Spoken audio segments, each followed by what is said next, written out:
They looked at the most successful men and women of the world, and they found that they had like 7, 8 things in common. And one of the things they all had in common was a routine. They are obsessed with their routine. They don't have a gap of wasted time in their routine. You know, I realized the reason why I'm so successful and the reason why I don't get in trouble like I used to when I was younger is because when I was younger, man, my schedule had so many gaps in it. The devil had like, okay, he might pray at 6, but my man's watching TV. He playing video games by 8:30. It's not that I'm sweeter than nobody. The devil can't get to me because all my time is taken up. And by the time he get to me, I'm asleep. I'm too asleep to sin. I'm just being real. 8:30, he like, Eric, you should. I'm like, bro, I'm tired. Come back to me tomorrow. You know what I'm saying? Like, tempt me tomorrow, bro. I'm about to go to sleep. I'm good. My body said, all you gotta do is put your shoes on. That's the hardest thing you gotta do. Just put your shoes on and I'll do the rest. I can't put your shoes on for you, but put your shoes on and then just go. And I just went and I was walking for the 11 incline, boy, and I was just walking for an hour and I was just like, you know what, it's almost an hour. I don't feel like running. My body was like, don't worry about it. We'll get to that when we get to it. I did my hour, I was about to get off. My body was like, you know we run now. I said, what? We run now, let's go. You ain't tired? I said, I am tired. No, you're not. You just walked for an hour. You're not tired, Eric. Your brain is telling you some dumb stuff. If you were tired, you wouldn't have been able to walk for an hour. Okay, so let's do this. Just run for 2 minutes. I'm trying to help somebody right now go to a whole other level. The reason why you go back to sleep is because you've always gone back to sleep. It's like a default. You go back to sleep because all you gotta do is stop going to sleep and then you're gonna stop going to sleep. All you gotta do is stop fussing and cussing and you're gonna stop fussing and cussing. All you gotta do is stop spending all the money you got and start saving it. Listen to me, I became #1 in the world. I became a millionaire not because I made more money. I became a millionaire because they told me millionaires only live off of 30% of their income. I want to make it plain for you. I became a millionaire because I did what millionaires did. I stopped living off 100%. I paid my tithe, and then I was like, all right, E, you only got 20% left. Put the rest up. So the first thing I did, listen to me, the very first thing I did to become rich, somebody said, E, to be rich, put 6 months of your earnings to the side.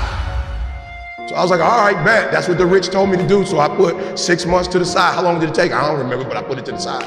Then somebody was like, yo, E, you need to put 100,000 to the side. I was like, all right, 100,000. DD, we're gonna put 100,000 to the side. Then somebody was like, yo, you need to get your credit score up to 800. I was like, all right, then get my credit score up to 800. Then somebody said, ET, if you want to be Tony Robbins, there's no way you'll be able to be like those dudes when you don't have the language they have. You need to go get your master's and a PhD from the right institution. I said, what? I went to Oakwood. I went to HBCU. He was like, yeah, but you didn't learn the language of Zig Ziglar at Oakwood. So Oakwood is a phenomenal place. Oh, y'all not hearing what I'm saying.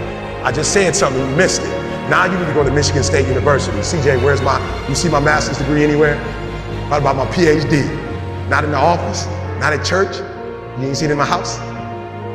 I didn't go to Michigan State to get a PhD. I went to Michigan State to learn the majority language. Listen to me very closely. When you graduate and you get a job, if you want to get paid, you never say no. You never say it can't get done. Don't you ever say out your mouth it can't get done. Even if you feel in your heart it can't get done, you don't say it out loud. You let the broke folks say that. You let the folks they find first say that. You always say it can get done. Even if you don't think it can get done, just say it and try to make up something. But every time I put on a dress shirt and button it up, I just feel, and I hear people say all the time, man, you look like you dressed for success. I'm like, is putting on a shirt and a tie dressed for success? I'm dressed for success. I'm getting paid. I'm dressed for success. I'm not dressed like he dressed, but I'm dressed the way I feel comfortable. I feel good being me. I feel good not to have to, like, not only can I say no, I don't have to explain why I said it no more. It feels good being me. Because guess what? I can never be sweet being you. The majority of you are poor because you read poor stuff. You watch poor stuff. Bro, you just scrolling through like you ain't got a life. For real, some of y'all on Instagram, you're on there for 30 minutes. If I ask you what you saw, you don't even know. You just scrolling through. Rich people don't waste time. They realize it's their most important commodity. They don't watch a lot of TV. They don't do a lot of entertainment. If they're not working, they're studying their craft and getting better at their craft. So I need you to stop having the poverty mindset. So when I quit my job to be an entrepreneur, my mom was like, whoa, what are you doing? I was like, I'm quitting. My mom was like, don't you dare quit. You're going to embarrass me. You got a wife and kids. Does YouTube have insurance? Does YouTube have a 401k? And I was like, yo, mom, I ain't trying to be funny and I ain't trying to be disrespectful. I love you. But you can't teach me how to be a millionaire because you're not one. You come from the working class, and I'm not mad at you, mom. We wouldn't be where we are without you. But you told me that every generation is supposed to get better. So I'll take your values, but I won't take your work ethic. Because rich people don't work, they think. Poor people go, clock in, I make this much an hour. Rich people go, I put them to work, and I make this much an hour. See, what happens is you're working for you and your family one, they got 40 of you working at one time. So they're giving you 20%, and then they keeping the 80% off of 15,000 people. So what you have to decide is, are you gonna keep being the 99% or are you ready to be a part of the 1%? Because it doesn't make a difference where you come from, high school dropout. It doesn't make a difference where you come from, GED. It doesn't make a difference where you come from, a 17-year-old mom that got pregnant. It doesn't make a difference where you come from, took 12 years to get a 4-year degree. It doesn't make a difference. You know what makes a difference? What makes a difference is when you become a 99% or a 1%. And when I start thinking like, acting like, and behaving like a 1%er. So I went to every single class, and when the teachers was talking, they thought I was just doing homework. I wasn't. I was listening to how they conjugate verbs. I was listening to how they tell stories. I was like, ooh. I peeped it out, y'all. They way more linear. So that I realized when you do corporate, it's A, B, C, D, E, F. It's 1, 2, 3, 4, 5. It's topic, body, body, body. It's topic, support, support, support, conclusion.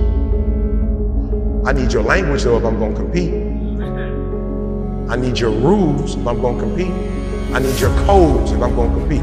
The problem with most of you is you don't have a 1% language. You got a poverty language. There was a language that I needed to learn. Does it mean I need to abandon the language that I learned? Absolutely not. Don't be average, like for real, for real. Whatever it is you do, do it, and take a different perspective. Listen to me very closely. The problem I have with most kids, if I tell you what it takes, most of you will die of exhaustion. You pass out before you reach 10,000 hours. You just pass out. You don't got the heart for it. You don't have the stamina for it. You couldn't take what it really takes. Just for those of you who don't know, when they came from Africa and were enslaved, they didn't move them to San Diego. They wasn't doing God in San Diego. I just want to give you some perspective. They were in Mississippi, Alabama. It was smoking hot, and they didn't quit and they didn't give up because they said, we're going to get through this for the next generation. Come on. Our Latino brothers and sisters who were migrant workers, they in the heat. There wasn't no AC. And the stuff that y'all complain about, the stuff that y'all think is like hard,